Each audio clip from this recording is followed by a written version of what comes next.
അങ്ങനെ ഞങ്ങൾ ആംസ്റ്റർഡാം എയർപോർട്ടിൽ നിന്ന് ആവിസ് എന്ന് പറഞ്ഞ കമ്പനീൻ്റെ ഒരു റെൻ്റ് കാറാട്ടോ എടുക്കുന്നത്. അവിടുത്തെ പ്രൊസീജിയറൊക്കെ കഴിഞ്ഞ് ഞങ്ങൾ കാർ പിക്കപ്പിൻ്റെ ഏരിയയിലോട്ട് നടക്കുക കേട്ടോ.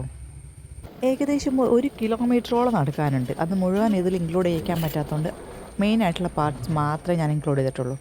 നമ്മൾ നടക്കണത് മുഴുവൻ എയർപോർട്ടിൻ്റെ അകത്ത് കൂടെ കേട്ടോ, പുറത്തേക്ക് പോകേണ്ട ആവശ്യമേ ഇല്ല. അവസാനം ഞങ്ങൾ ഇവിടെ ലൊക്കേഷനിലെത്തി.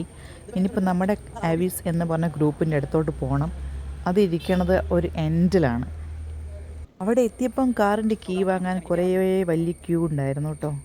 അങ്ങനെ അവസാനം ഞങ്ങൾക്ക് ഞങ്ങളുടെ വണ്ടി കിട്ടിയേ. ഇനിയുള്ള 2 ദിവസം ഈ വണ്ടിയിലായിരിക്കും ഞങ്ങളുടെ യാത്ര മുഴുവൻ.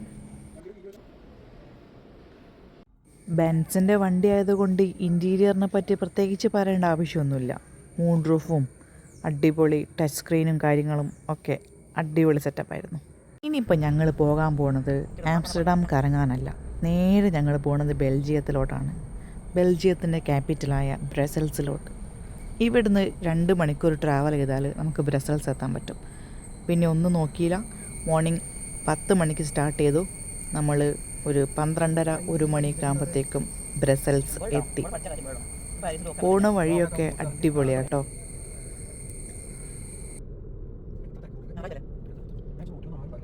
എയർപോർട്ടിൽ നിന്ന് ഒരു ½ അവർ ട്രാവൽ ചെയ്തപ്പോഴത്തേക്കും നമ്മൾ ആംസ്റ്റർഡാമൊക്കെ വിട്ടു കേട്ടോ. നെതർലാൻഡ്സ് എന്ന് പറഞ്ഞ രാജ്യം തന്നെ നമ്മൾ കടന്നു.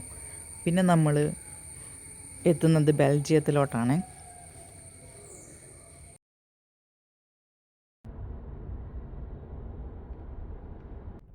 അങ്ങനെ 2 മണിക്കൂർ 20 മിനിറ്റ് ട്രാവൽ ചെയ്തതിന് ശേഷം നമ്മളങ്ങനെ ബെൽജിയത്തിലോട്ട് കിടക്കുക. ആക്ച്വലി സിറ്റി സെൻറ്ററിൽ തന്നെ കേട്ടോ ഞങ്ങൾ ഹോട്ടൽ ബുക്ക് ചെയ്തത്. ചെറുതായിട്ട് വഴിയൊന്ന് തെറ്റിയതുകൊണ്ട് കുറച്ച് ടൈം ഇവിടെ നമുക്ക് പോയി കിട്ടി.